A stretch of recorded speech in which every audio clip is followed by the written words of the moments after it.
మీరు భువనగిరిలో ప్రకటించారా? Press meet పెట్టారా? నేను పోటీలో బరిలో ఉన్నాను అని. అక్కడక్కడ ఎవరైనా ఇట్లే తీసుకుంటే మీలాంటి ఉంటారు అచ్చా! కదా! మీ చిన్న చిన్న అవును. వాళ్ళు వచ్చి అవును. ఏమైనా అవును. ఏమైనా ప్రోగ్రామ్‌ల కాడ వచ్చినప్పుడు అలా అడిగితే చెప్పినాము. పేపర్‌లో అడిగితే చెప్పినాము. ఓకే. పోనీ బరిలో ఉంటామని చెప్తాము చెప్పినాము. కానీ పర్టిక్యులర్‌గా ఏదో ప్రెస్ మీట్లు పెట్టి నేను పోటీలో ఉంటున్నా, పోటీలో అట్లా ఏది పబ్లిసిటీ చేసుకునే తత్వం నాకు లేదు. నేను అవును. చేయలేదు. అది మీరు ఈ ఈ కాలపు అది రాజకీయాల పబ్లిసిటీలో పరికరం. వెనుకున్నారు. నెల రోజులైంది కాంగ్రెస్ ప్రభుత్వం ఏర్పడి. కరెక్ట్. ఎట్లా ఉంది పరిపాలన? చాలా బ్రహ్మాండంగా చేస్తా ఉన్నాం. హ్మ్. చాలా రేవంత్ రెడ్డి గారు ముఖ్యమంత్రిగా ఎన్ని మార్కులేస్తారు మీరు? ఇప్పుడు ఫుల్‌గా వారు చాలా ఒకప్పుడు రాజశేఖర రెడ్డి చేసే తరంలో నడిపిస్తున్నాడు. అవునా? అంతే ప్రజాపాలన తీసుకొచ్చిండు. ఆ! ఆయన ఇచ్చినటువంటి 6 గ్యారంటీలు కూడా కాంగ్రెస్ పార్టీ పెట్టిన 6 గ్యారంటీలు కూడా 48 అవర్స్‌లో 2 గ్యారంటీలు ఇంప్లిమెంట్ చేశారు. హ్మ్. తర్వాత ఇప్పుడు కథవై కూడా ఇప్పుడు 1 మంత్ లోపల ఇప్పుడు నిన్న దాకా ప్రజాపాలనలో కొన్ని అప్లికేషన్లు తీసుకున్నారు. 24 లక్షల అప్లికేషన్లు వచ్చినాయి. హ్మ్. అవన్నీ డిజిటలైజేషన్ చేయడము, తర్వాత కంప్యూటరైజ్ చేయడము, అవి చేసి అర్హులైన వారికి దాన్ని సెట్ చేసి దాన్ని ఒక్కొక్కటి స్కీమ్ ఇచ్చుకుంటూ రావడానికి అవకాశం ఉంది.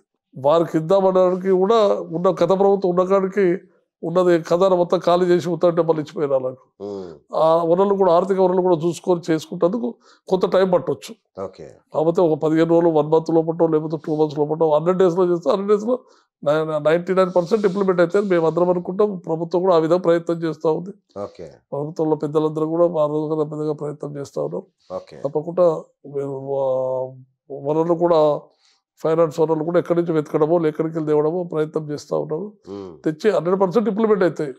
కానీ అవుతాయి. గత ప్రభుత్వం ఇచ్చిన ఇంప్లిమెంట్ 9 ఏళ్ళైనా ఇంప్లిమెంట్ కాలేదు కదా! హ్మ్. 3 ఎకరాల భూమి ఇంప్లిమెంట్ కాలేదు. డబుల్ బెడ్రూమ్ ఇంప్లిమెంట్ కాలేదు. రుణమాఫీ ఇంప్లిమెంట్ కాలేదు. ఏదో ఏమంటారు కదా! కళ్యాణ లక్ష్మి ₹1,00,000 ఇవ్వడం అది పెద్ద పని కాదు. మామూలు ఏంది ఆడబిడ్డగా ఏమంటారు కదా! మెటర్నిటీ కిట్లు ఇవ్వడం పెద్ద పని కాదు. అటువంటి చిన్న చిన్నవి ఇచ్చిండ్రు. ప్రాజెక్టులు కడితే ప్రాజెక్టులు ఏమైనా మీరే చూస్తున్నారు. టీవీలో చూస్తున్నారు, పేపర్‌లో చూస్తున్నాం. అవన్నీ కూడా వాళ్ళ అవసరాల కోసం చేసుకున్నటువంటి ప్రభుత్వాలే తప్ప, ఈ ప్రభుత్వం ప్రజల మధ్య నుండి ప్రజల మేలు చేయాలన్నటువంటి, ప్రజలకు సేవ చేయాలన్నటువంటి ప్రభుత్వాలు వచ్చినప్పుడు కొంచెం ఇబ్బందులు ఎదుర్కోవాల్సి ఉంది. ఓకే. దానికి గత ప్రభుత్వం ఖజానా ఇచ్చిపోయినటువంటి బ్యాలెన్స్ ఇచ్చిపోయినటువంటి ప్రభుత్వమే ఇలా ఏం లేదు డీల్ చేసి పెట్టిపోయింది. హ్మ్. రైట్. అంటే 6 గ్యారంటీలు ఈ ప్రభుత్వం అమలు చేయలేదు అని కేటీఆర్ గారు ఇలా మాట్లాడుతున్నారు. అంటే ఎన్ని రోజులైంది ప్రభుత్వం వచ్చి? మీరే చెప్తున్నారు 30 రోజులు. అవును. 30 ఆళ్ళు 10 సంవత్సరాలు కూడా చేసి ఉన్నాయి కదా! అది అప్పుడే వాళ్ళు తొందరపాటు అప్పుడే వాళ్ళకు ఒక అదేమంటారు కదా! దాన్ని ఈర్ష్యాభావంతో మాట్లాడుతున్న మాటలు తప్ప హ్మ్. అదేమి స్వతహాగా మాట్లాడేటువంటి మాటలు కాదు. అది ఏదో ఒకటి మాట్లాడాలి కాబట్టి మాట్లాడుతున్నారు. ఓకే. ఇప్పుడు చేసేది చేయనిది ఎవరికైనా ఒక టైము గెస్టేషన్ పీరియడ్ టైం ఉంటది కదా! హ్మ్. క్వెషన్ పీరియడ్ టైం ఉంటది కదా! 100 రోజులు అని చెప్పిర్రు. 100 రోజుల దాకా కూడా ఆగకపోతున్నారు మీరు. 30 రోజులకి, 25 రోజులకే మీరు బాగుపడుతుందని మాట్లాడబట్రి. ఓకే. ఓదికి హరీష్ రావు, ఓదికి కేటీఆర్. వీళ్ళిద్దరే మాట్లాడుతున్నారు కదా! వేరే వాళ్ళు ఎవరు మాట్లాడుతున్నారు కదా! ఆ! చూడండి. ఆ! వాళ్ళు ఇచ్చినటువంటి గెస్టేషన్ పీరియడ్ 100 డేస్‌లో మేము ఇంప్లిమెంట్ చేస్తామన్నది మేనిఫెస్టోలో. 100 డేస్ వరకు చూడండి, ఓపిక పట్టాక మాట్లాడండి. ఏది రాదో మీరు మొదట మేనిఫెస్టోలో ఇచ్చినటువంటి డబుల్ బెడ్రూమ్ ఇయ్యాలనికి 3,500 దినాలైనా కూడా 3,500 రోజులైనా కూడా మీరు ఇప్పటివరకు ఇంప్లిమెంట్ చేయలేదు. 30 రోజులకి మీరేం మాట్లాడుతున్నారు? హ్మ్. 10 సంవత్సరాల్లో 3,500 దినాలు 6 నెలలు ముందు పెట్టినా కూడా 3,000 దినాలు దాటిపోయినప్పుడు కూడా మీరు 500 దినాల్లో ఒక రోజు కూడా మీరు చేయకపోతారు ఇంకా. హ్మ్. డబుల్ బెడ్రూమ్ కానీ దళితులకి 3 ఎకరాల భూమి కానీ, తర్వాత ఇంకా కూడా రైతు రుణమాఫీ కానీ, ఇవన్నీ కూడా మీరు ప్రాపర్‌గా చేయలేని వాళ్ళు వీరి గురించి మాట్లాడే అర్హత మీకు ఎక్కడిది? హ్మ్. రైట్. కేంద్రంలో మీకున్న సంబంధాలు ఉన్నాయా ఏమన్నా? లైక్ రాహుల్ గాంధీ స్థాయిలో? రాహుల్ గాంధీ తోటి 2, 3 సార్లు రాహుల్ గాంధీ గారిని అచ్చా. కలిసినాం. ఒకటి కామారెడ్డి మీటింగ్‌లో కలిసి హ్మ్. వారికి ఢిల్లీ పోయినప్పుడు ఒకసారి కలిసినాం. హ్మ్. పెద్ద ఎక్కువ సంబంధాలు తక్కువనే రైట్. కేంద్ర పార్టీతో కొంచెం తక్కువ. ఓకే. రైట్. ఇప్పుడు ఈసారి రాహుల్ గాంధీ ప్రధానమంత్రి అయ్యే అవకాశం ఉందా? తప్పకుండా మాకు నమ్మకం ఉంది. అసలు ఇండియా కూటమితోటి వస్తుందేమని అందరం అనుకుంటాం. వారు చేసినటువంటి జోడో యాత్ర చాలా మంచి సక్సెస్ అయింది. హ్మ్. దానివల్ల కర్ణాటక కానీ, కర్ణాటక పక్కన తెలంగాణ కానీ ఇలా రాష్ట్రంలో అధికారం రావడానికి వారు చేసిన జోడో యాత్ర వల్లనే ఇలా ప్రజలలో ఒక ఉత్సాహం వచ్చింది. ఇటువంటి అవసరం కాంగ్రెస్ మళ్ళీ తేవాలని ప్రజలు కూడా అనుకుంటున్నారు. ఓకే. వస్తుందని మేము నమ్ముతూ ఉన్నాం. ఓకే. సో మీరు బరిలో దిగుతున్నారు నియోజకవర్గంలో. ఇప్పుడు మీకు బలం కూడా ఉంది. మంచి ఆల్మోస్ట్ 6 ఇట్లలో కాంగ్రెస్ ఎమ్మెల్యేలే ఉన్నారు. సో మంచి బలం ఉంది. మీరు కనుక పార్లమెంట్ సభ్యుడైతే ఏం హామీలు ఇస్తారు అక్కడ ప్రజలకి? ఏం చేస్తారు?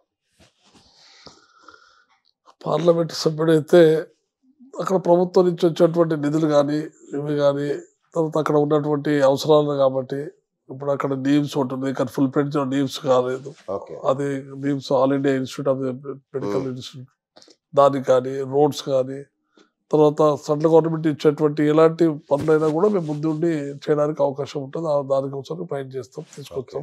ఓకే. ఆ ప్రాంత ప్రజలకు అభివృద్ధి కోసం పాటుపడతాం. వండర్ఫుల్. అట్లాగే బస్వాపూర్ ముంపు బాధితులకు ఇప్పటివరకు కూడా న్యాయం జరగలేదు. మీరు ఏమైనా చేస్తారా? మా వంతు మేము చేసినాం, ధర్నాలు చేసినాం, వాడు పోయినాము. కానీ నిజంగా కూడా ఇప్పుడు మా గవర్నమెంట్ వచ్చింది కాబట్టి గత ప్రభుత్వం దాన్ని పట్టించుకోలేదు. ఆ ప్రభుత్వంలో అధికారంలోకి మేము ఉన్నా లేకుండా ఇప్పుడు మా ఎమ్మెల్యే ఉన్నాడు. వారి ద్వారా మా ఇరిగేషన్ మాకు అదృష్టం ఏంటంటే ఇరిగేషన్ మినిస్టరే మా జిల్లా వాసి అయిండు ఉత్తమ్ కుమార్ రెడ్డి గారు. వారికి బాగా అనుభవం ఉంది. ఎందుకంటే ఆయన అక్కడ ముప్పు ప్రాంతం ఇటువంటి విలేజ్లకు ఆయన R&R ద్వారా అక్కడ హుజూర్ నగర్ లో చాలా మందికి సాయం చేశాడు. వారిని ఇక్కడ తీసుకొచ్చి ముప్పు ప్రాంతమైనటువంటి బసవపురం ప్రజలకు R&R ద్వారా వాళ్ళకి ఇచ్చేటువంటి బెనిఫిట్స్ ఇప్పించేందుకు వారికి న్యాయం చేసే విధంగా మా వంతు ఒక పార్లమెంటు గెలిచి వచ్చినా మేము చేపించే అవకాశం ఉంటుంది. ఇప్పుడు మా ఎమ్మెల్యే గారి ద్వారా కూడా వారు కూడా రిప్రజెంట్ చేస్తారు. మేము కూడా వారికి మద్దతుగా మేము చేసి ఆ బసవపురం విలేజ్ ఒకప్పుడు జడిపిటిసి ఆ ప్రాంతానికి. కాబట్టి వాళ్ళందరూ కూడా నాకు ఆ గ్రామంతో సత్సంబంధాలు అక్కడ నాకు ఎంపీటీసీ ఉండే అక్కడ అందరితో పరిచయాలు లేవు కాబట్టి వారు కూడా ఎప్పుడు నాతో టచ్లో ఉంటాం. సో అవకాశం ఇచ్చినా ఇవ్వకపోయినా వాళ్ళ కోసం ఫైట్ చేస్తారా? తప్పకుండా. గవర్నమెంట్ ఉంది కాబట్టి మేము ఫైట్ చేసినా మాకు న్యాయం జరుగుతుంది. గవర్నమెంట్ లేనప్పుడు మేము ఎంత చేసినా కూడా ఓన్లీ ధర్నాల వరకే పనికి వచ్చినాము, ఉద్యమాల వరకు వస్తాం తప్ప. మా గవర్నమెంట్ ఉంది, వారికి మా ద్వారా మా రిప్రజెంటేషన్ కానీ మేము చెప్పిన దాని మీద మా గవర్నమెంట్లో మాకు కొంత స్పందన ఉంటుంది, మాకు కొంత అవకాశాలు ఉంటాయని నమ్మకం ఉంది.